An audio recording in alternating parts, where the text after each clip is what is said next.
Welcome back to Horrifically Well Read, Bled, and Said. We are so honored and excited to have Mo Moshaty on the show today. She is the author of the very soon to be released Clairviolence short story collection, which I've read and is amazing. She is the force behind Night Tide magazine and also has some wonderful nonfiction works coming out soon, including a whole series called Annex of the Obscure that starts next year. And we're going to talk about all these things, but welcome, Mo, to the pod. Thanks for having me. I'm really excited.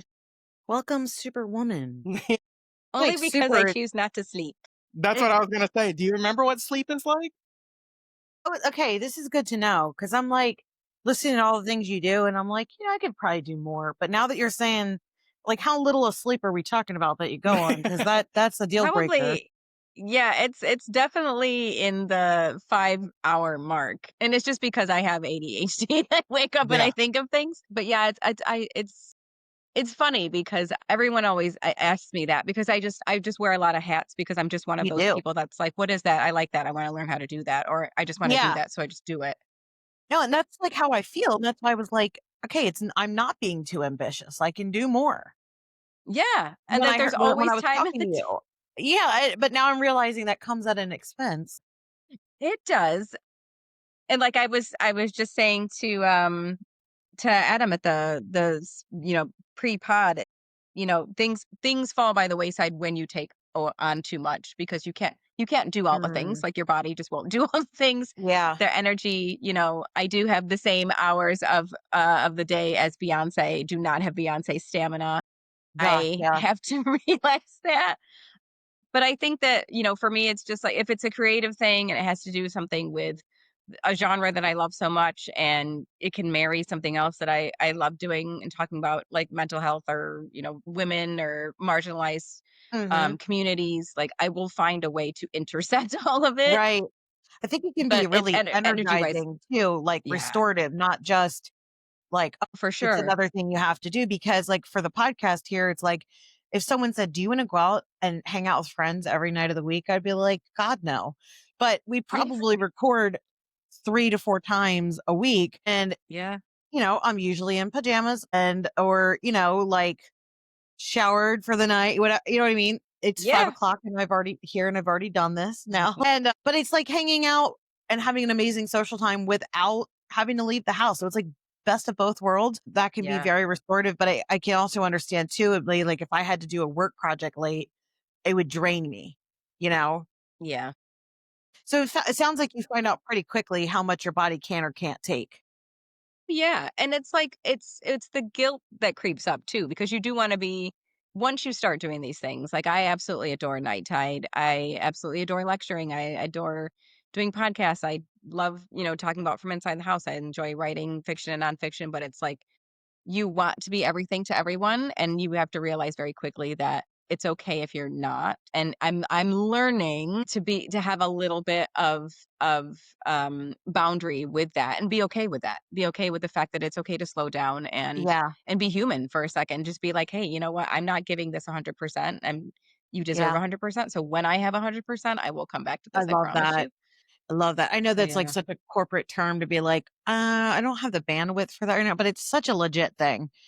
And Yeah. I think being honest about that and, um, prioritizing because some things, are going to, for instance, like are just going to come naturally, maybe faster and quicker to get done, and flow more than like, even though you love the other things, maybe it just doesn't happen as easily or as fast.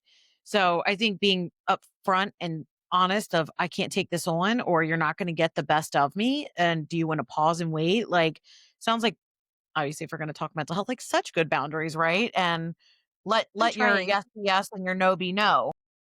Yeah. Yeah.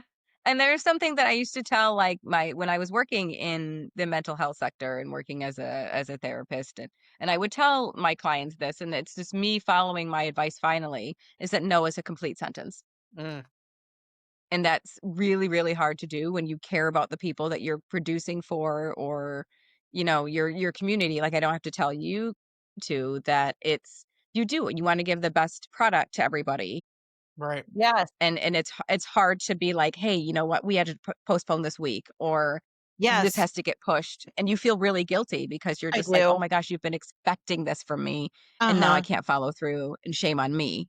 I But know. But you know what? I'm There's a trying. limit and a level. And like we had like a really crazy community thing with like some of our just like a heavy week in our town of a lot of death and things that Yeah. happened. And it was like we were just too somber. And then I know that like we had Mhm. another author, like when those there's this nationally there was that most recent school shooting and we Mhm, had it set mhm. up to record with someone and they were just like, I just can't do it tonight. I'm too sad. And I'm like, we're like, great. We're feeling that way too. So, the Yeah, for flexibility sure. is important.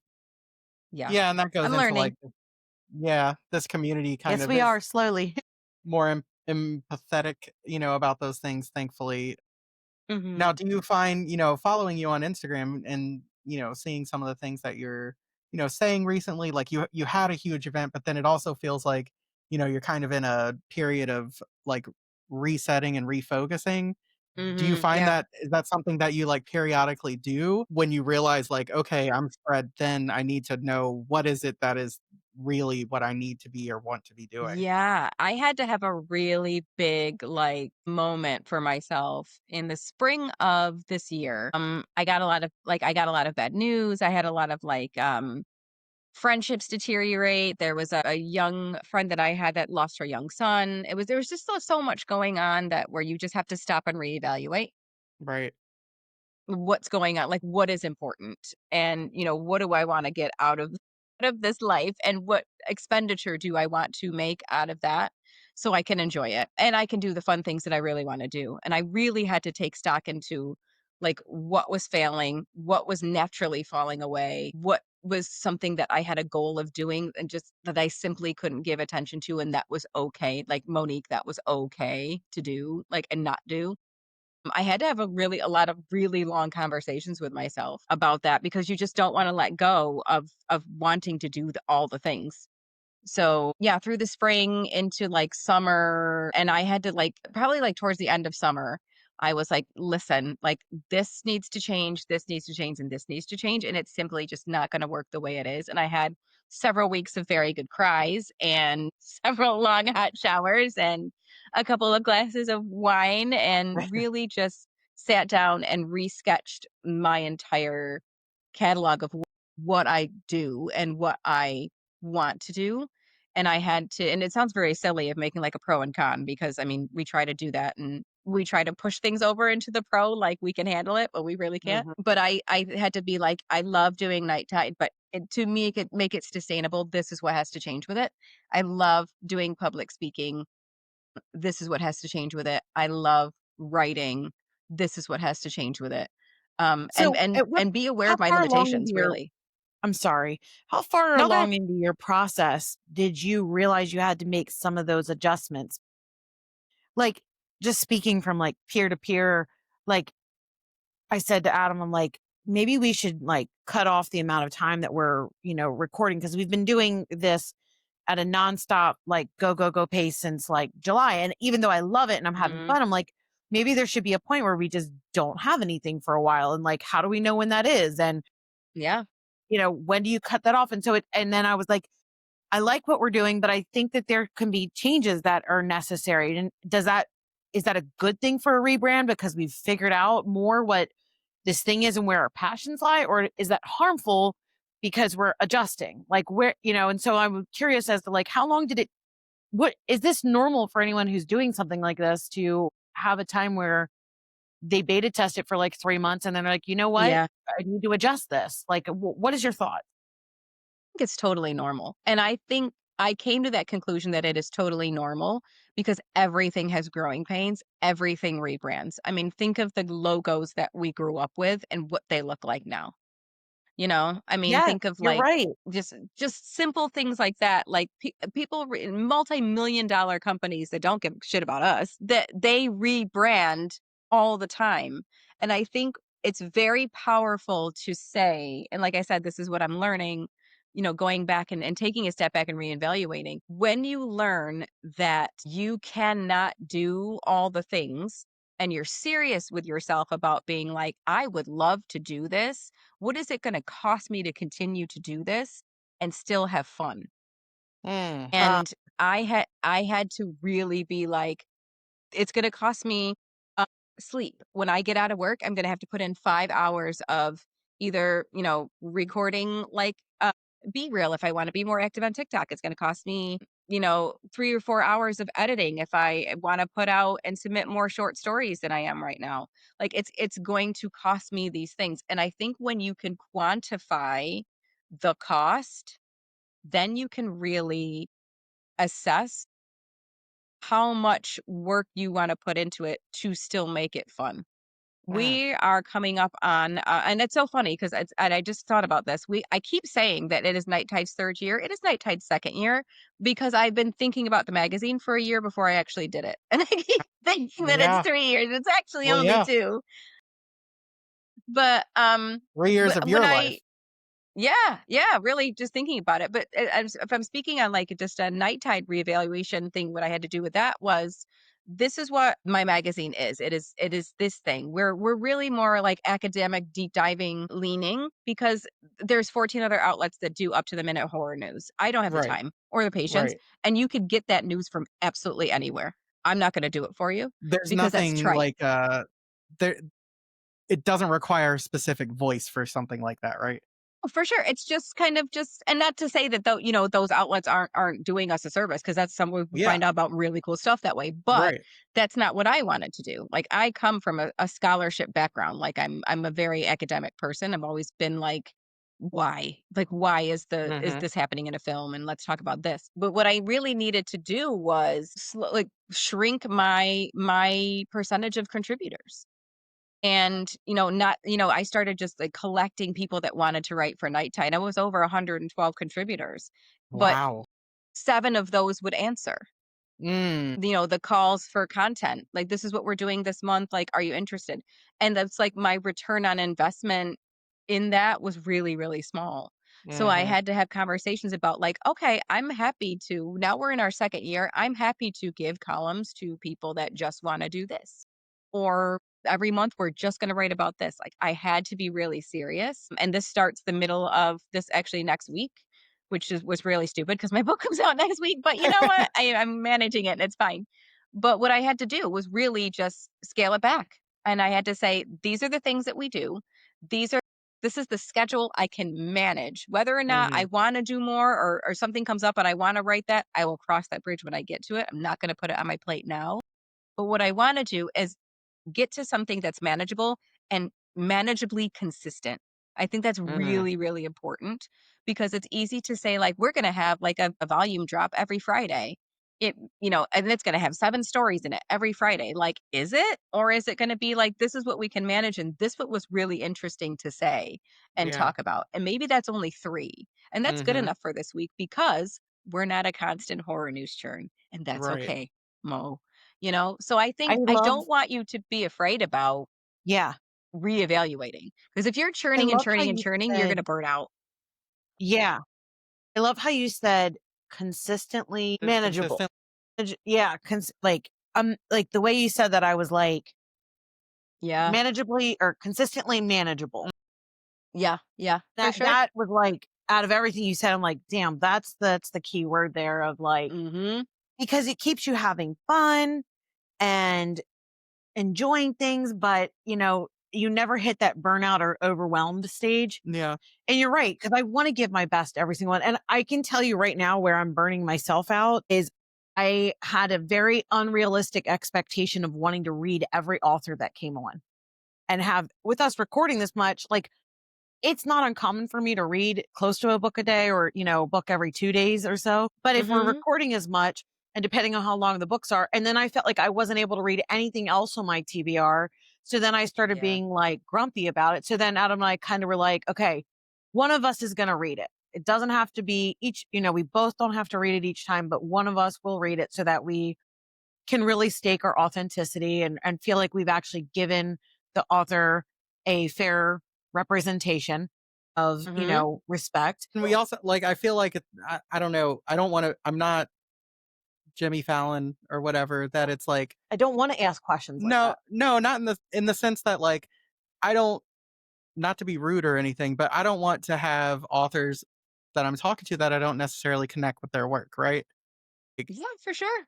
yeah, so that's one reason why I think I like to be able to have read, and I think that this is another part where maybe because I have read horror for so long that most of the authors that we asked, I've read something by them already, right?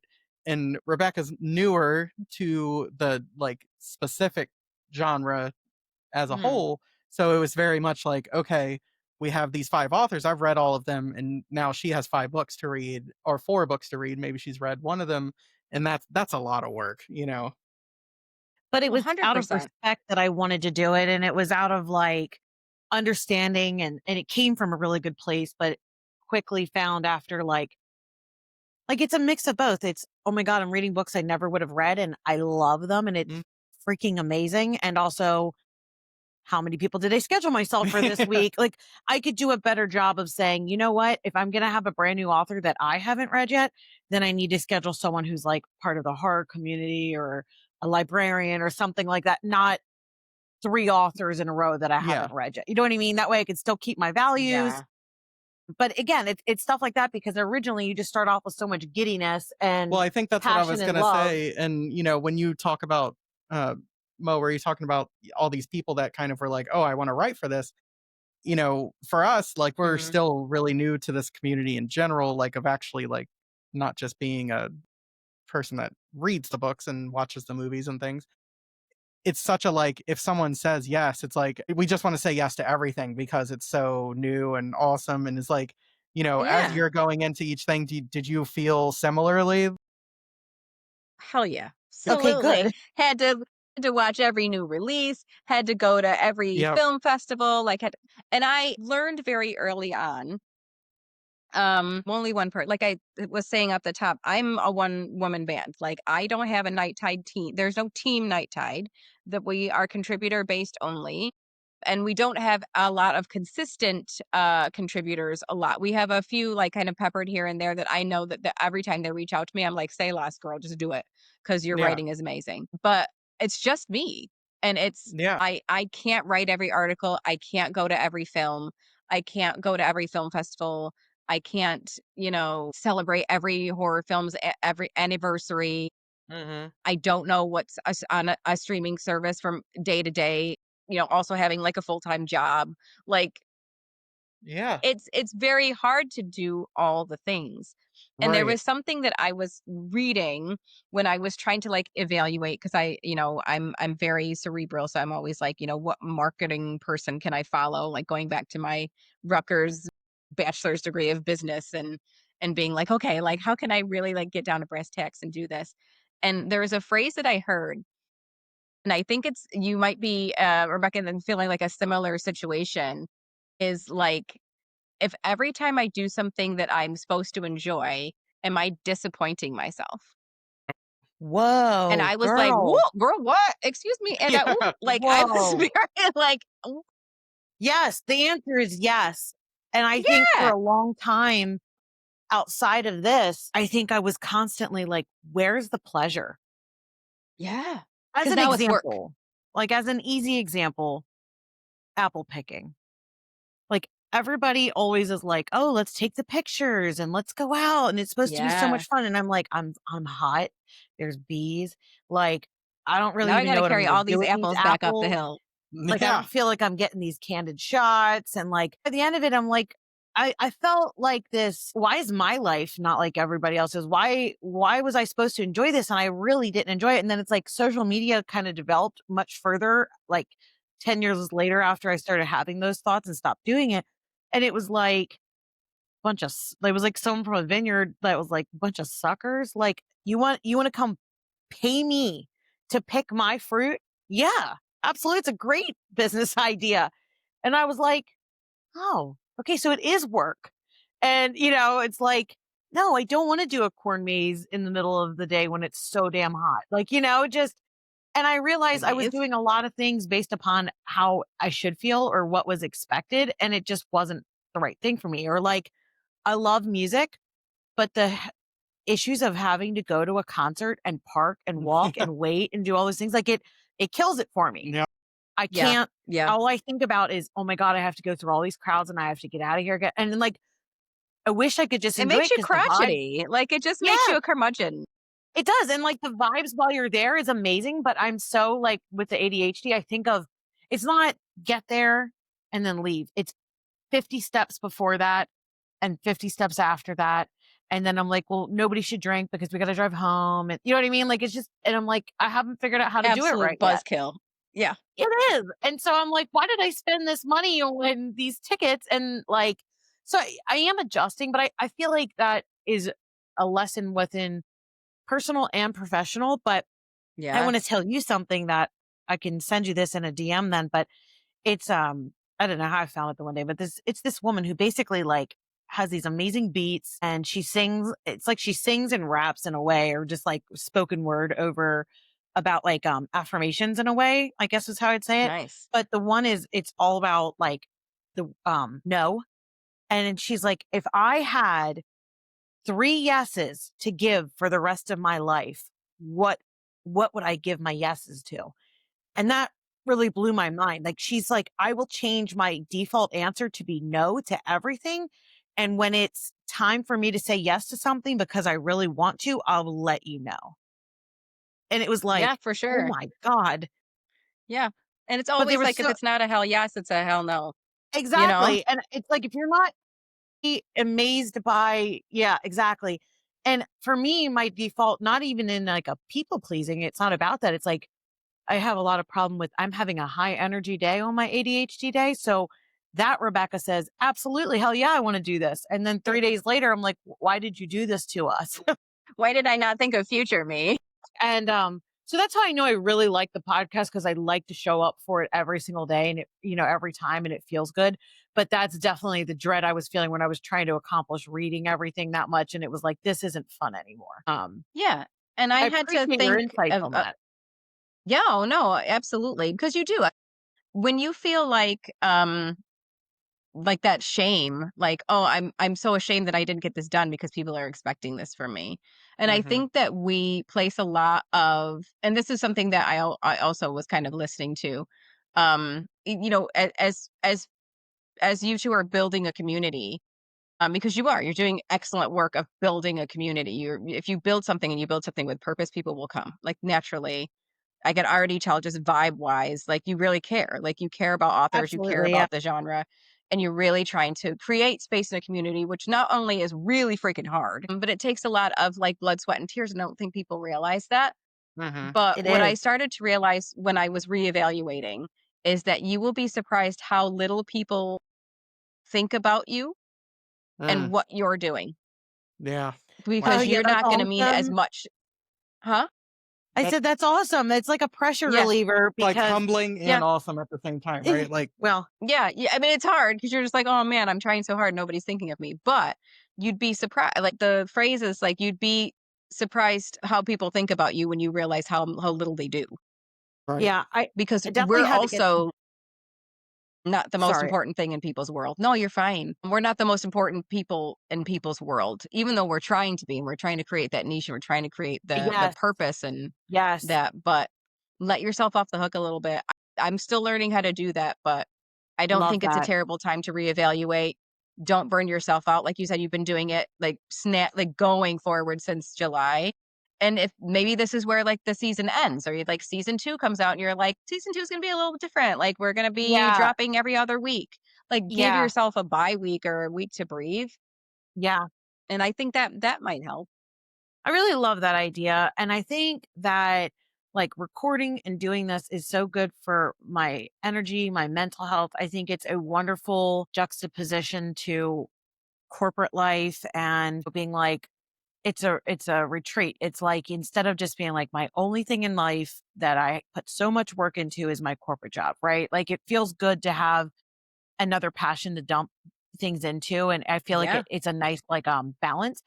But with that said, and I don't mind like I'm not like sharing anything that I would mind anybody hearing, but I also feel like you're someone I really would want to hear the feedback from. But the community aspect is immediately how this was born. Like it was when we set up our as soon as we did our podcast, we set up an LLC and it's called Loud in the Library Studios. And it was about, I don't want to be quiet in the library anymore. I want to break the faux pas. I want to have the community. I want to scream and talk about books. I want to have community events. And it was about like, I want to, maybe I'm not putting on a full festival, but maybe I'm Mhm. creating little niche vignettes of times and days to do things. And I had some other ideas. How do I get more younger kids and put together events for them? Because they're never going to any of the adult book signings and whatever. So like, and how do you know what I mean? Just stuff like that. Like I'm not trying to replicate like a Stoker Con or a Spooktastic or anything. It would just be more Sure. from like more of a consistent, maybe like a book group or something monthly that I'm doing in my community. And, just, I don't know. I didn't really flesh it out. I just knew that I wanted more community, more experience. And so one of the things I had said to Adam is like, maybe we have authors on still, but what if this place becomes the horror hangout? And it's for all things horror. So it's Instagrammers, it's podcast recorders, it's publicists, it's okay, let's review what just happened in this big horror thing. Or okay, let's bring one of the people I just talked to is like, um, there's a whole thing with an indie, well, not just one, several indie presses that haven't paid authors. It's like, Mhm. Mhm. let's talk about it. Let's talk about what learned experiences. If you're a writer and you're aspiring for this, let's have a roundtable. Then it's like, well, maybe we need to do something with a Patreon where we have an exclusive Facebook page and we're together and we're really having like supportive, because one of our friends was like, I really want to start writing again, but like I need a writing group buddy. I don't know where to start, right? Like how do I actually build the foundation of this community beyond a podcast where someone's listening to me and actually have the wholesomeness and like the retreats together because we love going and traveling and seeing our friends and making more friends. And at this age, in the 40s, like I've always been an easy person like to make friends, but a lot of people are like, I didn't think I was going to make friends in my 40s. So it's all that stuff. It's kind of my brain dump. Yeah. It's I think you have like just really great like just a great outlook and you want to create the purpose there. And it's just like that's what I'm saying. Like you just want to do all the things. Yeah. You want to I do all I, the things and you want to create all the spaces I because do. we need that. We need that. We And do. there's so many tables, there's so many chairs. Like I feel like we get in spaces where it's just like, well, only these people can do these things. And only these people can do these things. And Mhm. it's like, what explain? Yeah. Yeah. Well, I know Why? that like Because what do you mean? when we talked to Alyssa, she said she takes like 10 months out of the year to plan Spooktastic. Alyssa, yeah. Yeah. Mhm.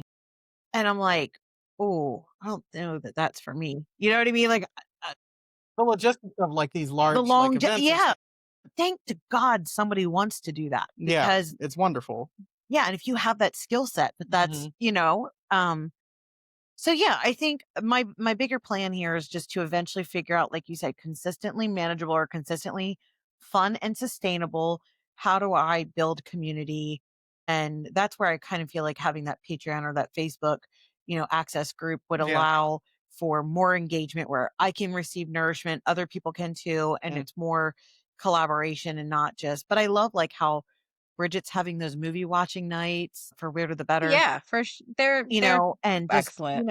you're like, "Oh my god, I didn't know you'd like the same things. Oh, I don't know them. You know that," and it just Yeah, just connecting, these bridges within the community, yeah, we love doing and that too of, "Have you met this person? Oh my mhm. god, you should connect with them. You should meet them." Yeah.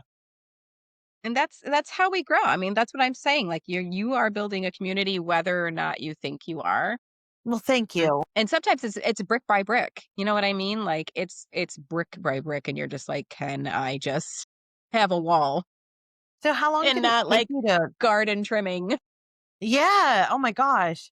How long did it take you to, like, set up and build out these things as you were, building yours brick by brick? Like, and did you have ever, like, any imposter syndrome or, just when you're saying, Every like, day. you're not as important and people aren't giving the feedback, like, how did you ever I hear that a lot from authors of, like, "I didn't think my work meant anything." I just kept writing. Eventually, I Yeah. just wrote it for me. I didn't know anybody would even like it. Like, did you have think moments like that for yourself?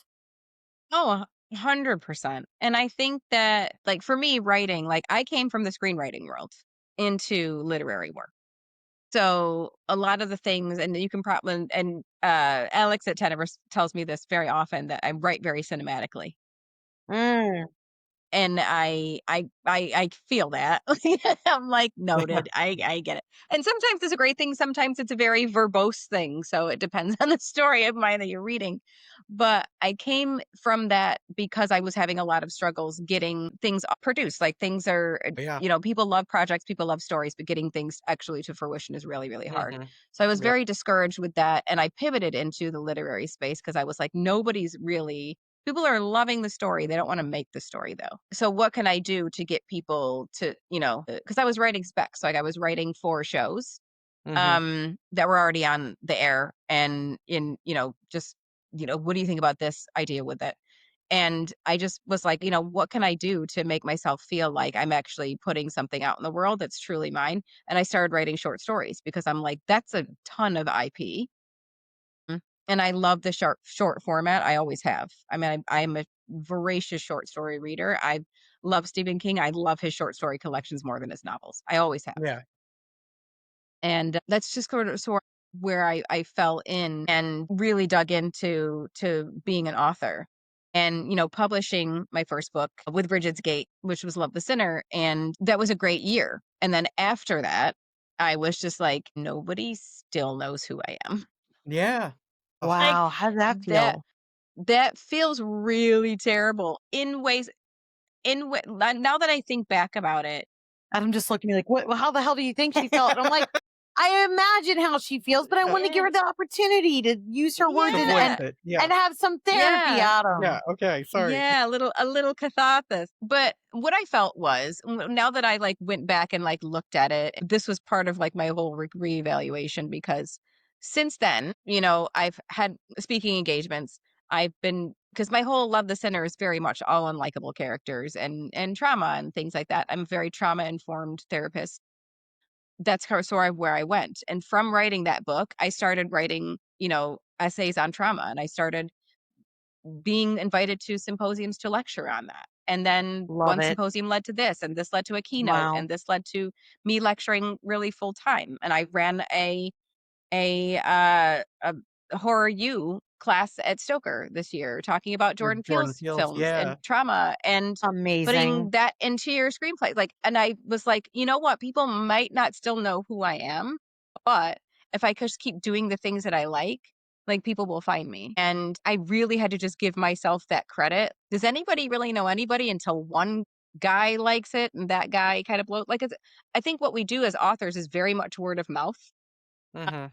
That's how we make, our I wouldn't say living, but that's how we shine, right? It's being on a TBR list or somebody on TikTok read it or somebody talked about us or, I Mhm. Clairviolence has luckily been on 3 or 4 lists right now, which is great. Mhm. I've never had that with a book before. So I'm kind of riding high on it. But I what I Yeah. love really that. needed to realize is that it just keep doing what you love to do, and those that love what you're doing will find you because by creating Night Tide, a person in the philanthropist department at the British Film Institute follows Night Tide on Instagram, and I've spoken at the British Film Institute twice, and I'll be Nice. Wow. speaking about us next week after Mm, next. man. So, I mean, it's just like you have to just let yourself have the good cry and, poo poo yourself, be very self deprecating for a good 8 hours, eat the cake, have the Haagen Dazs, and just, just keep, it's fine to have a 9-inch cake by yourself. Mo Moshaty says so. There you go. There's your merch. Walmart white cake is my favorite. Anyway, Mm, They do a cake pretty damn good. yeah. yeah, pretty damn moist. I will tell you And that. I don't really Chases wanna the shop blues at Walmart away. for too much else. I mean, their brands are Mhm. starting to change for me, but their cakes stay Yeah. legit. Cakes are goat. But you let yourself have that moment to where you can be like, oh gosh, I'm like the woe is me. Because it's important to kind of let that out and let yourself do that, but don't stay there. Right. Because it's the then what you're in is prove I'm gonna prove them wrong mode. And then you're putting out work for somebody else. You're not putting out your own natural output. Man, that's a great And point. I had to realize that a lot. Like I said, a lot in these last 6 months for me has really, really changed the way I look at myself the way I produce output, the way I feel about the output that I'm producing. Is it for me? Is it for somebody else? Is it out of obligation? Is it out of Wow. expectation that I owe somebody something because I haven't said anything in a while, so I owe somebody like I want to make sure that I'm still doing things because I love writing. I love writing. Yeah. Whether it's fiction or nonfiction, whether it's an essay or I love writing, period. But I want to make sure that what I'm writing is something that is not only sustainable, but is creative sustenance. Like, is it Right. feeding me creatively? Does it make me want to do something else creative? Does it be like, oh my gosh, I'm so glad that I finished that. Now I have this idea. Now I could do Right. that. You know, speaking from like the therapist point of, so there's a couple years ago that I was like, okay, why am I always finding myself like kind of out of energy? What's happening here? And I've always worked a really somewhat like high profile job, very demanding, and whatnot. And so I did some research on rest, and there are 7 different types of rest. So there's mental, emotional, physical, then there's spiritual, social, creative, and I always forget the 7th one. So I have to look that up. Maybe Adam, you can Google it while I'm here. But the social and the creative are like sometimes a social is like my social battery is burnt out. Like it's not going to Hmm. happen. It's actually going to make me drain my battery more. But then if you're around people that are like, you don't have to wear a mask or you can just like show up like completely like sweats or whatever. And you're like, you know what? This was recharging. But the creative rest is so critical for me where I'm like, does that mean I need to go out and plant plants? Does that mean I'm baking cookies tonight? Am I creating, I'm throwing stuff together in a crock pot and like, how does this like sometimes it's creative just through cooking like that. Other times it's coloring and things like, painting or, or just, I don't know. I mean, you're saying like just writing a short story or something like that. It's so important to just be able to have those moments of recharge. So the fact that it like that's part of your job, but it's also part of the reset for you to be able to recharge. Like if you're not able to have those moments, and I feel like that's something that I noticed is like I started digging into like, oh, I want to learn to write. I want to do some of these things. And I haven't touched it because I'm so busy doing everything else because I've let other things come into place. But the 7th one is sensory rest. Yeah. And I feel that I don't one. think we get, especially as someone who's also like neurodivergent. I have ADHD. Like Hmm.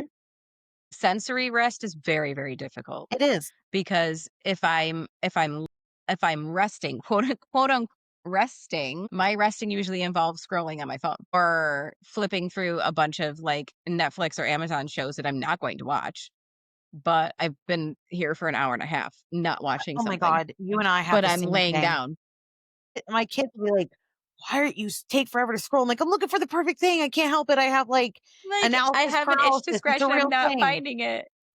Yeah, and I think that sensory is really, really difficult because it makes your brain is constantly working, like, to do your brain is constantly working to find some sort of productivity even in the rest, and that is really, Yeah, and if I'm really taxing for your overstimulated, nervous system. it is. And if I'm overstimulated, like the rest of the household, actually our whole house is neurodivergent, so if any of us are overly stimulated, it's a problem for the Bless. whole house. Like it becomes everyone's problem. It really does though. Yeah, for sure. And like Adam has like he's so tolerant in the morning and can get so much stuff done. But if it hits like 9 o'clock and you ask, it's like you're not gonna get the same reception as if like you asked in the morning. You should have caught me Because he between starts 7 his and day at like 8:59 AM. he's up at like 5, you know?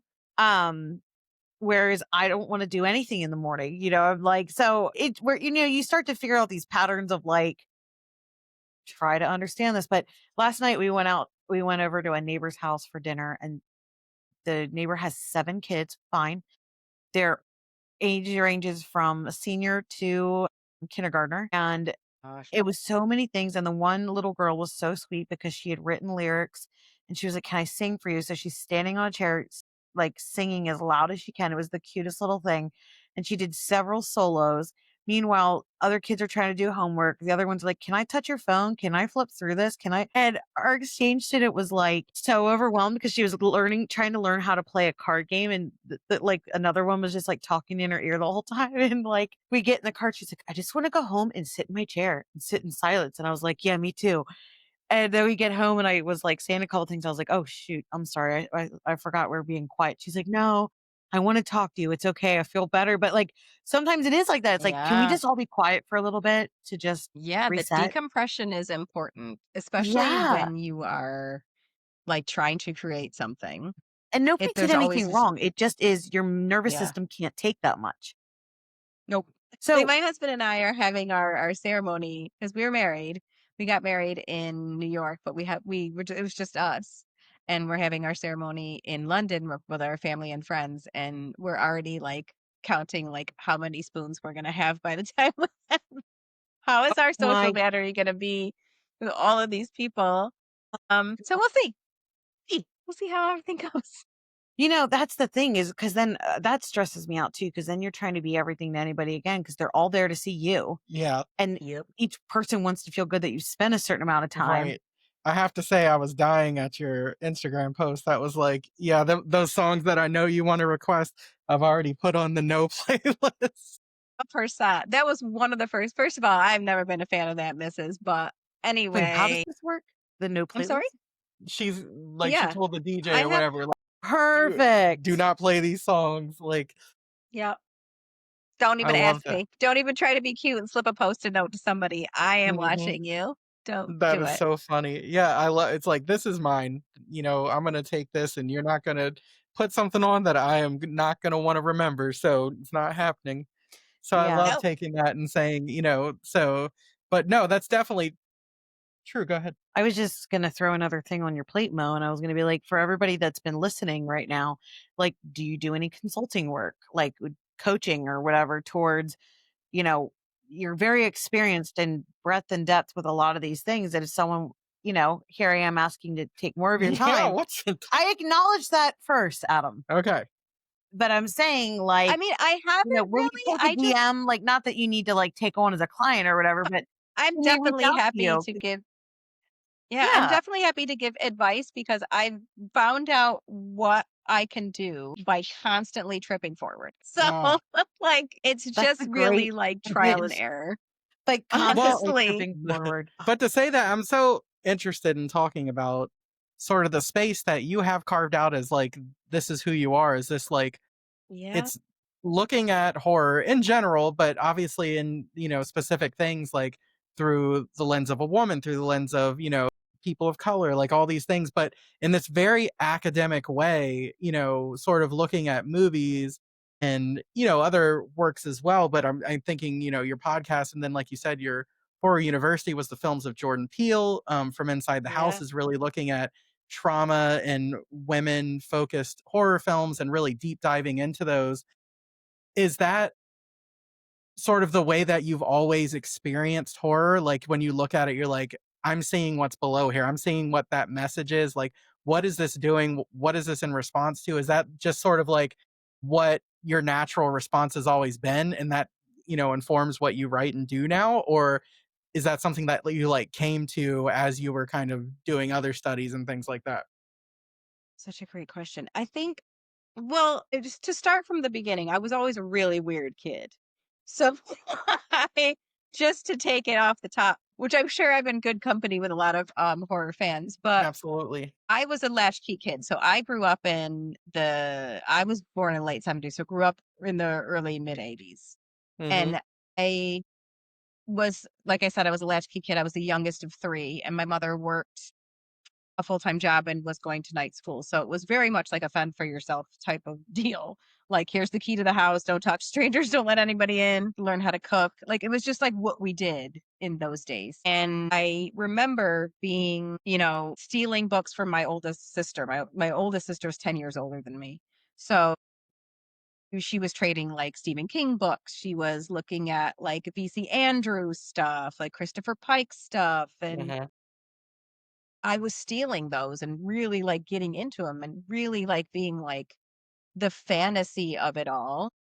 was really, really important for me to kind of lose myself into what is the world? Like, what is this story all about? So I was always really, really interested in like horror and science fiction and cosmic horror and all of those spaces from a very, very young age. And what I started to do, which I realize now in these like later years of my life, was I started writing fan fiction about the Oh, stories that I was reading. And I was like 7 or 8, so it was really love it. terrible fan fiction. Not great Your at next all. selection will be your 7-year-old.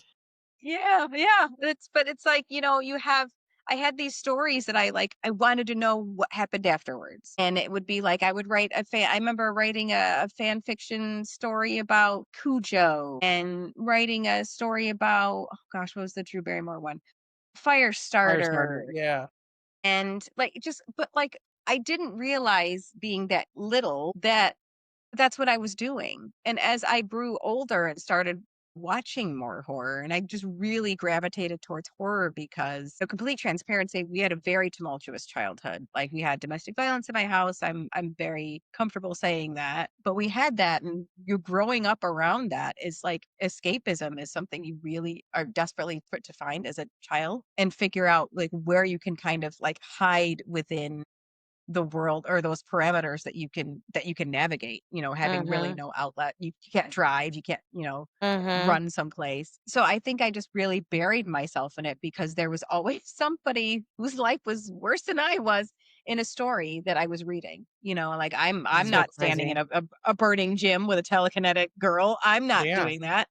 So crazy. But it's cool to read stories about people who are. But what I started to realize is how much I wanted to know why those things were happening, so deep diving came very, very early for me. Mm.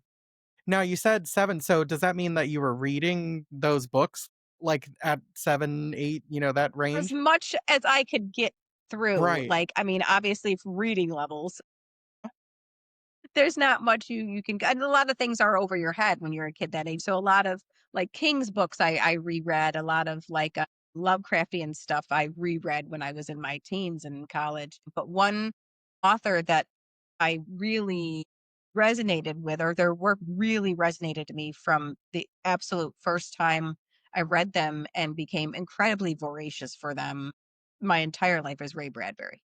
Ooh. And Ray Bradbury has meant so much and has shaped my personal writing career in the way I craft my prose based on what he could get into a sentence, Mm. because he was very much a master of arriving incredibly late and leaving incredibly early, but still getting the point across of writing really emotional work. Like, a lot of his work was way ahead of its time. I mean, he wrote about a whole book about Venus and things that happened on Venus in the 50s, Mm. and it's wrote a short story every single day of his life. Wow. Like, I mean, I just had no from a idea. age yeah, age 11, he had written a short story every single day of his life. So you And in turn I could read one every day since you're a voracious reader of his. yeah, Should yeah, he give yeah, them the opportunity to read them all? yeah. I mean, And it's and I really took from that, like, you can do it. I mean, obviously, that's a very vigorous lofty, right. schedule. But it makes me, think of like Ursula Le Guin's schedule where she's like, wake up, champagne, one egg, rest, write a book. But it's very much made me the person that I am. And I think that even when I was little and trying to get through really tough prose or ideas, but still being able to see the kernel of story that was there, I was still very impressed with what I could pick up. And even in my rereads as I became like 12, 13, through like high school, and even like rereading again and rediscovering things in my college creative writing spaces, I realized that why, and then what happens next, or like what's going on in this, that deep dive, deep digging never really left me, even on my rediscoveries. I love that. And I wanted to circle back to something you said about like trying to escape things when, you're like or reality escape. And a lot of times when we ask people like, "What's your experience with horror?" They name other things, but one of the main themes of my life is I apparently enjoyed reading horror and didn't realize that. And it wasn't until you just said like seeking to escape reality that I was always obsessed with the book Bridge to Terabithia, which is Mhm. really grief horror when you Yeah. when you Oh, think yeah, about it. 100%. And it was like the full world building of them, and I loved it. And it was one of the only books I've ever reread and loved and like wanted to do every class project on and whatever. And it was like just the way that Leslie like treated her parents and their lifestyle and just like but it was, I never really realized that that was, I always knew it was horrific, but I didn't realize it was hard till you're just kind of talking here in the escape part. Mhm. And the other one that I didn't realize is horror either, that I was just thinking like, man, I don't really like to reread a lot of books, but George Orwell's Animal Farm. I mean, the Yeah. final thing of how it closes out, I mean, it's the best, like, I mean, it's horrific the things that are happening in there and how it all circles around. It's obviously a reason why it's on the banned book and stuff, but I think like there's just immersed into a different world with that too, and a point of view from the animals and whatnot. But I feel like maybe if the author just does it in a way that you don't even realize that you're dissociating and loving to be there. Yeah, yeah, They've just just losing built this yourself in world it, so and I well. yeah, and that's the and I feel like as creatives, I feel like that's what we all hope to do, right? Is just create something that someone can lose themselves in. To create a world that someone, everybody wants to make a page as an author. Like I want to write a page turner. That's what we strive for is to create those spaces that feels like escape to somebody without realizing it. Like we've completely trapped you into this story, and before you realize you're trapped, like it's the end. It's Yeah. a great feeling. It's a great feeling to be able to hear that from somebody. Yeah, and to feel like It's the really, really nice. characters or the book, like, lives in your heart, stays with you long after you've read it. It's just like a part of you now, you can't extract it. Mhm.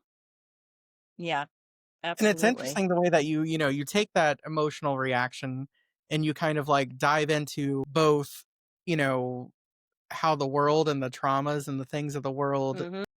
are informing that, but then also the techniques that the director, the writer, and that kind of stuff, that those kind of the people that are behind the actual making of it are purposely putting Mhm. in to make the audience feel certain ways.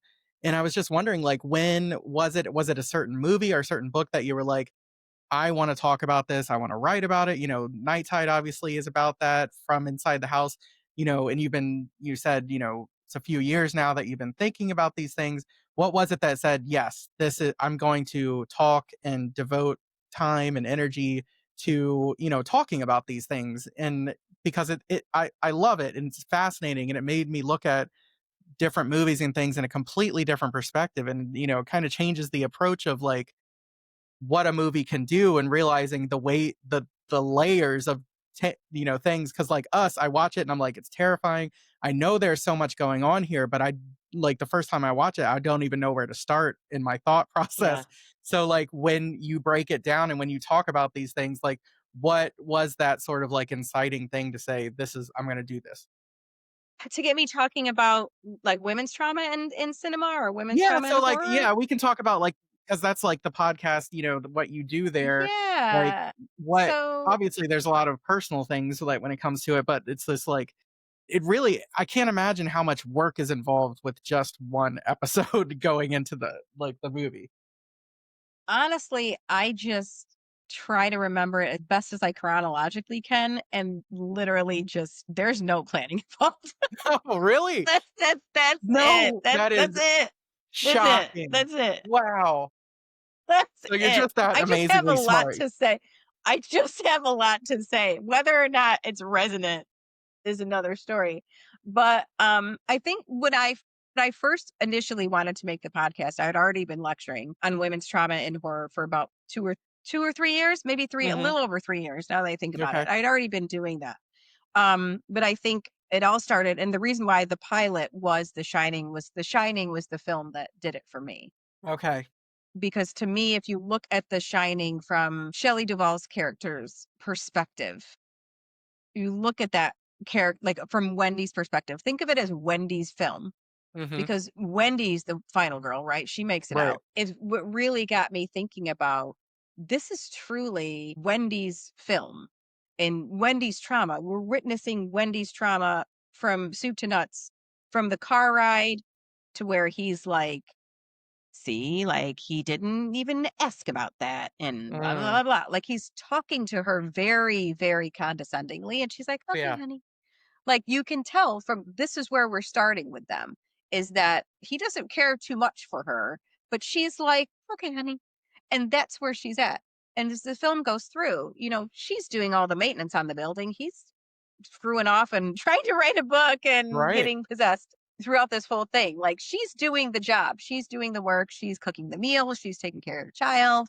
She's taking care of the whole property. She's doing it all, and even through that manages to escape with her and her son's life Mm.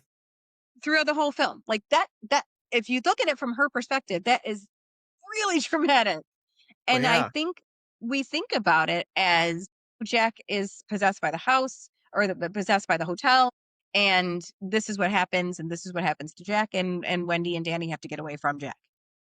But if you think that the real hero in the film is Wendy Mhm. and Jack is the victim of the hotel.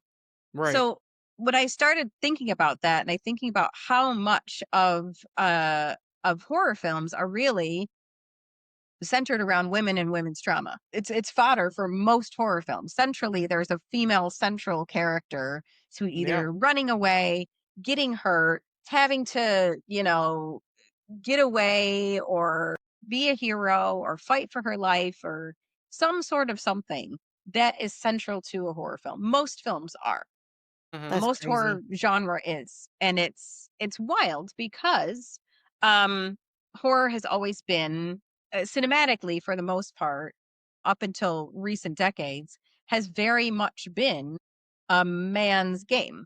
Like the Mhm. men show the women fighting for their lives. The men have written a character with a woman Mm. fights for her life, and we really didn't have, as women, have a handle on sharing our story and how what our trauma is.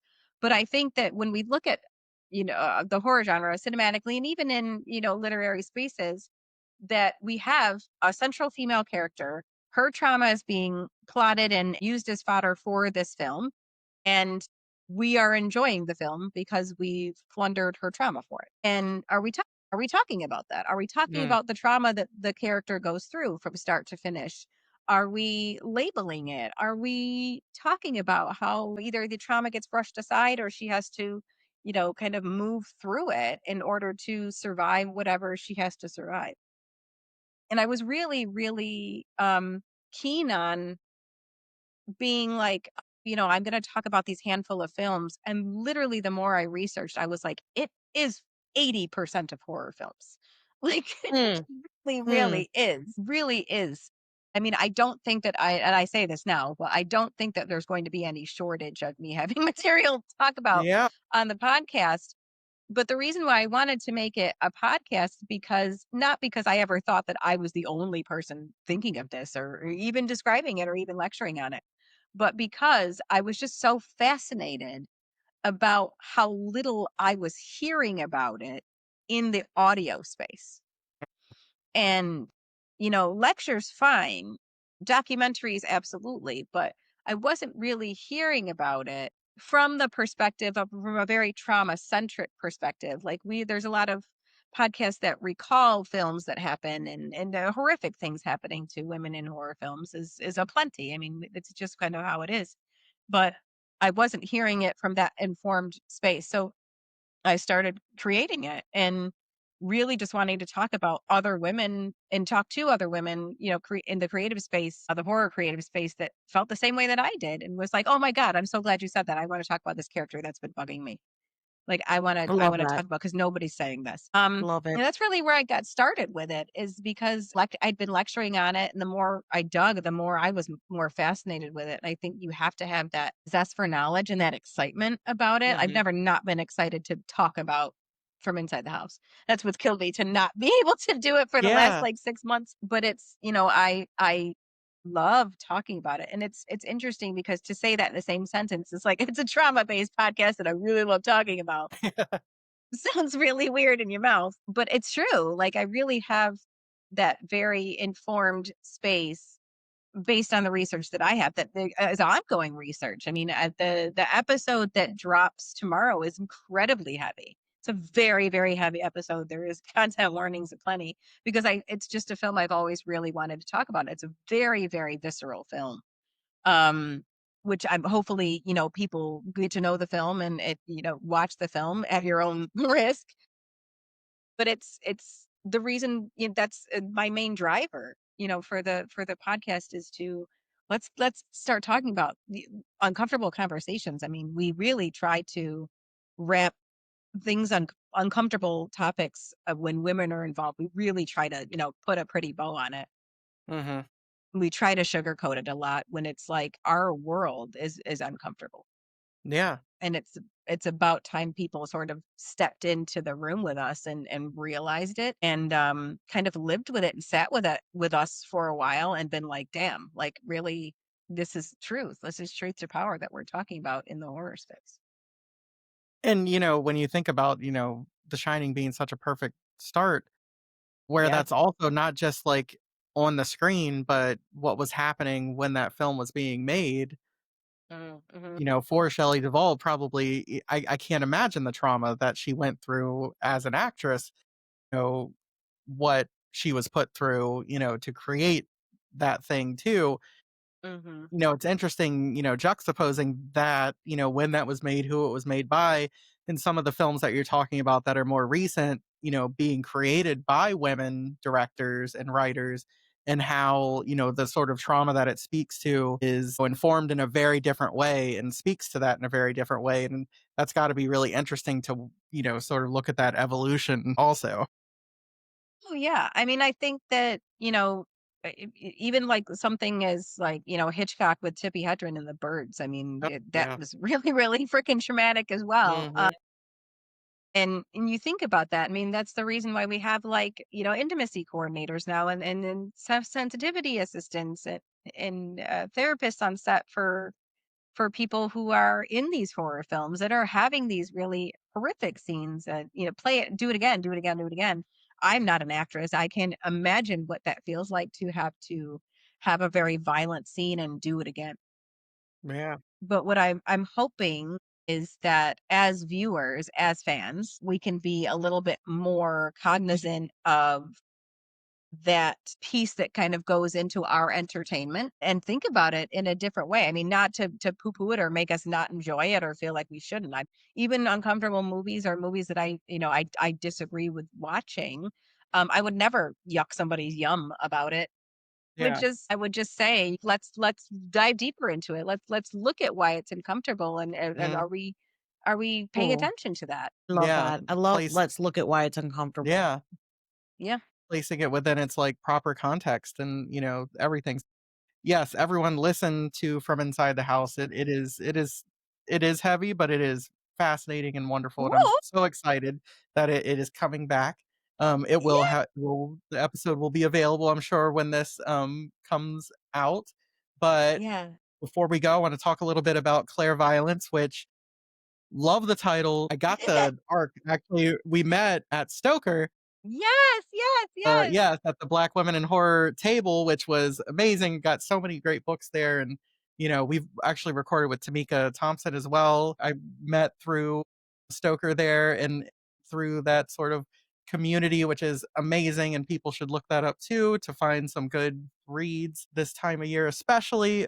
But when I got that and looked at it, I got Love the Center too, and fantastic. But this idea of the sort of like tying the tarot cards to the stories and Yeah. everything. When did now? I'm always interested, especially with short story collections. Did you write these stories knowing they were going to be part of this specific collection? And how did that sort of come about? I didn't start off with a collection in mind, Hmm. but what I did realize after writing probably The Human Seed, which is our hangman, Hmm. was a short screenplay. It was a horror short that was meant to be filmed about. maybe 5 years ago, Mhm. pandemic time. So you Yeah. see how that didn't happen.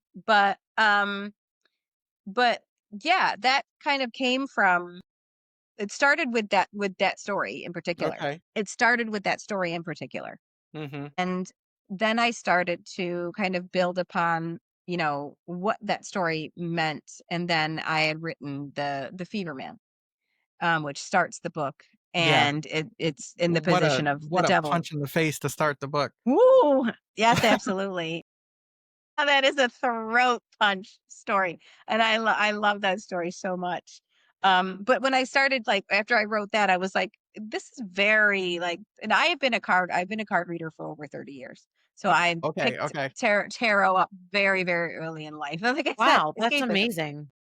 Yeah, very, very early in life. So I was like, this is has a very similar theme, overarching theme to tarot.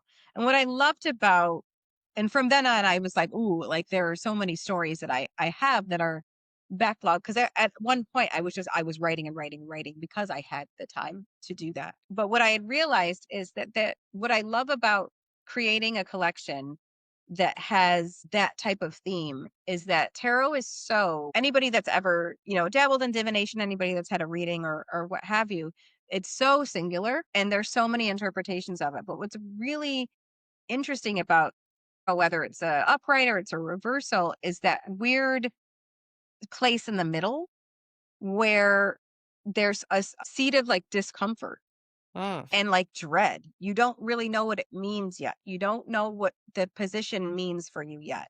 You don't Mm, know based on what the other cards around it are trying to let you in on.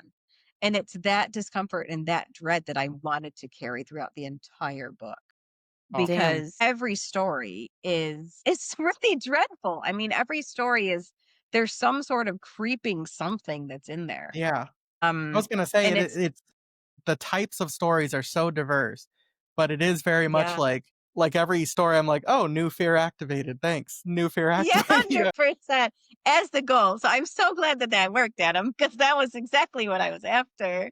Because it is, it's discomforting and it's disquieting. Um, as you're getting a reading, the cards are flipped over.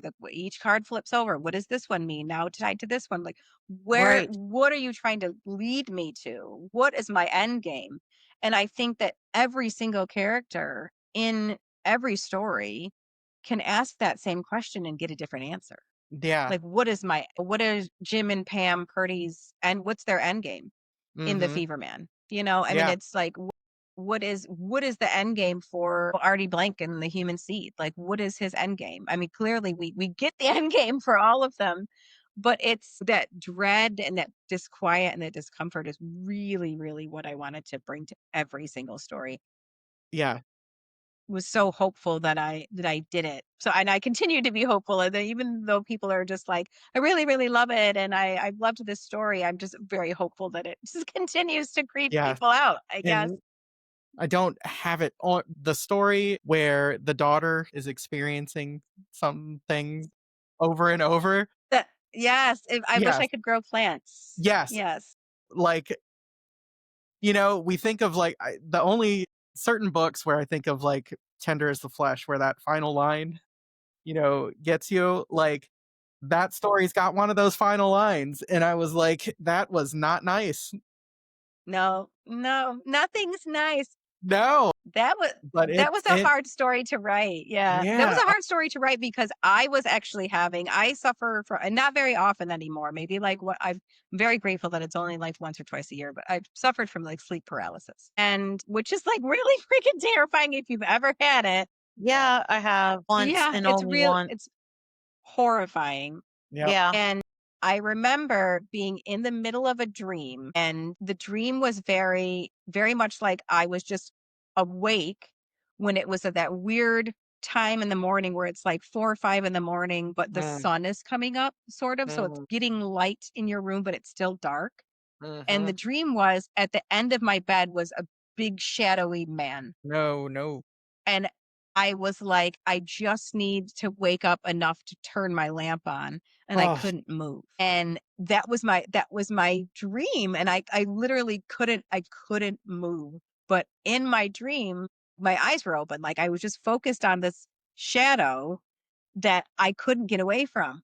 And dream happened like, gosh, almost 10, 12 years ago now, but I've always wanted to write about like a paralysis or a recurring dream and like Mm, what recurring dream like it gives you a chance to like get it right, right? Like you yeah, can get into the back into the dream and be like I cannot be scared of that anymore or maybe I can get away from whatever I'm right. trapped in or whatever. And that'll, like, And break the for cycle kinda thing or yeah. yeah, 100%. There's always a new opportunity to break the cycle. So Mhm, when and I wish I could grow plants. Like you hope. Like she's like, I know this is gonna happen and this is this and this and this and this and this is mhm. my chance to like break it. And yeah, so we end on things that maybe aren't so nice, but I feel like, that is our point of my point with a lot of these stories. It's like there's always another chance at the cards, right? There's always Yeah, another turnover. There's always another reading we can do. There's always if there's an answer we don't like, we're going to draw another card. We're going to try again. that's And amazing. every one of those stories has like another shot to get it right or another way to like look for an answer. I mean, Mm, even from like something like the severity of things, which is the mhm, novelette that's in the middle of the book. And when you flip through Clear Violence, you will be like, is this the only story in the book? It looks like it, but it's not. It's just very, very long. It's the novelette in the book, so it's smack dab in the middle. right. But it finds this man who is, and it's a character that I peppered modeling a little bit from my older sister who was an RN and worked in geriatrics for about 13 years. And, being surrounded by people who are in hospice care, people who are at end of life care, people who are active adults, like that whole like death and dying piece to be around that Mhm. all day long, 12 hours a day, and then go home and have a life. So Yeah. and having people tell you, you should just go work for a surgeon. Like you should just go work for like an office. Like you should have like you could have be on Easy Street. She was a great nurse. And Mhm. it was just like her family kept telling her, like our family kept telling her, like she could have been doing a million other different things. Like why old people? Like, and but it was just something she really cared very deeply for, and I don't think Yeah, anybody really understood her. So I really wanted to give Mitch Monaghan, who is the character in Severity of Things, who runs this end of life care facility, mhm. and it gets fixated on a patient and her past and all of this really terrible things that have been happening to her. I really wanted to get people to understand like that type of that type of vocation and how draining it is for you and how much we invest in other people and does caring too much get us into trouble? Like Yeah. when do Yeah, we oh, where's the boundary of mhm, being too involved or being the one that wants to solve it all and being the savior, the white knight? How mhm. much, at what cost? At what cost? Ugh, but at the same time, like, you almost have to have some of that mentality in order to do the job well in the first place, Exactly. with So again, empathy and all that. Ugh. Yeah, I don't know why you're yeah. screaming, Mo, but whatever. Yeah, it's that, that piece of it, and, like, with each story, I really wanted to just give that, like, damned if you do, damned if you don't kind of feeling to every character, and tarot does that. It's like you go this Mhm. path and you're gonna get this, you go this path, you're gonna get this, and everybody makes it everything is a choice in these stories. And I hopefully, as silly as it sounds, because we are talking about like horror and like there's a zombie story in there and there's a erotic aquatic sci-fi horror in there as well. Yes. And I could say things like, well, I hope everybody relates to these stories. But I hope they do. Like I hope we take away something that Mhm. is just like everything is a choice. And sometimes we just make really, as humans, we just make really terrible choices for ourselves.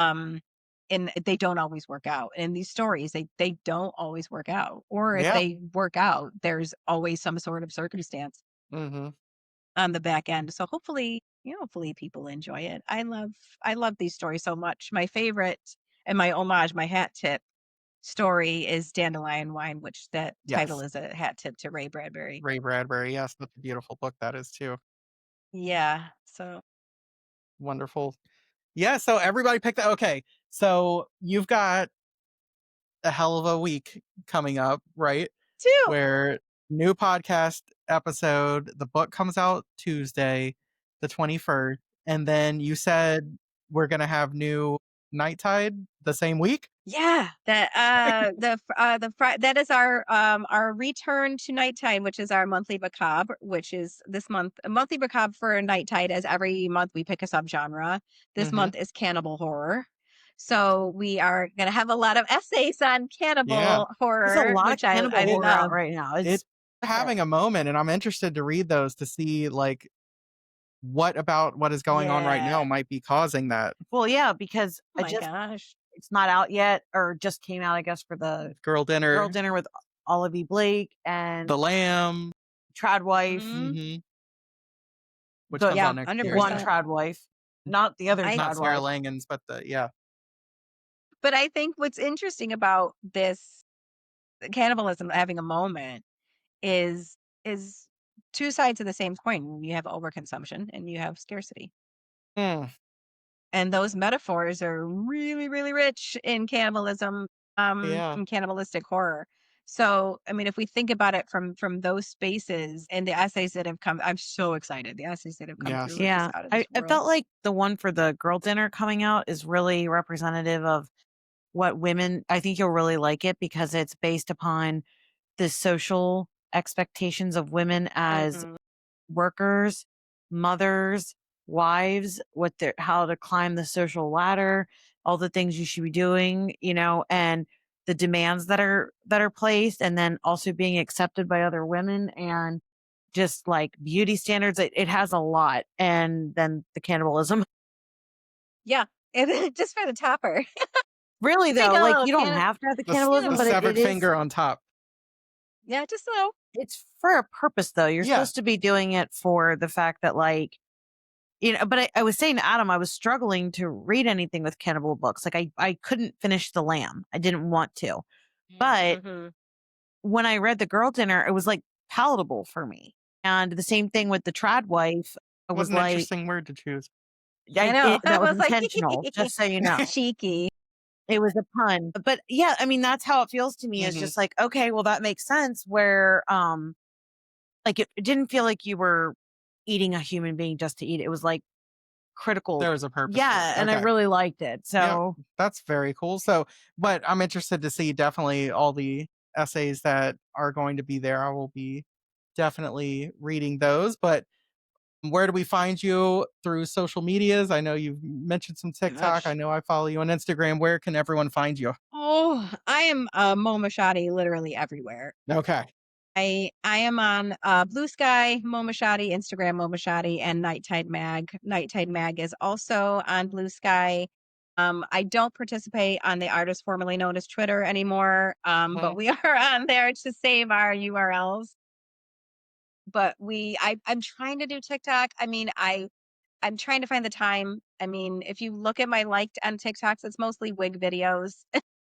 I guess it's just to be honest, mostly like lace. I love it. Love it. But yeah, that's where I'm on most socials. But yeah, a lot coming out. Night Tide's gonna be coming out last weekend or last Friday of this month. Book comes out on Tuesday. I'm so excited for that. Tenebrous has been an amazing, amazing partner for this book. I last month we had actually in August we had August or September, it had to have been August. We shouted out that we are in a 5-book series with Yeah. Tenebrous for nonfiction. I'm actually creating their nonfiction wing for Tenebrous for it's called the Annex of the Obscure. So our first volume is the afterlife. So I have been researching death, dying, and burial practices for the last year. So all fun things. I love it. So You're that just should in be a real coming out lighthearted next mood year. between everything. Yeah, It's this really, just a little I chippy love stuff it. going I on. love it. But that's going on. And then I have an essay in The Darkest Margins, which is coming out from 1428 Publishing, which is all about liminal horror in the cinematic, literary, and gaming space. So amazing. very, very cool. Very, very Yes. cool. Well, this was an absolute pleasure. And hopefully, Yes, as some of those other Thank projects come you. out, we can have you back on to talk about it again because I just could talk to you for hours. I know. You're such a Jeez. wise person and God, thanks. No, really, I loved it. This Yes. was a creative rest for Mhm. me. Yeah, for sure. And for anybody out there listening to this, and I can't imagine that there isn't a creative out there listening that isn't in a rut or needs to rebrand or needs to stop burnout or anything like that. I really, really implore you to take stock of what energetically that you can do and really, really be kind to yourself about the fact that you can't do it all. We all don't have a glam squad or a team that surrounds us and or a personal assistant that tells us what we're our day is like or what we can handle or we are in charge of our input and our output, and I just want everyone to be kind to yourself and your meter as to what you can and can't do, and it's okay to not be able to do the thing. Like the world will forgive you. Just know that. I mean, I guess that's the only big piece of advice that I have, I love but it. I I love it. absolutely love We're it. gonna clip that. I'm gonna listen to that when I wake up every I morning. know, it's good advice. It's like Yeah, start your damn morning with Like, it's 8:57 in the morning or, what, 4:57 yeah. AM, and here's your Mhm. inspiration from Mo Moshaty. here's your morning affirmation.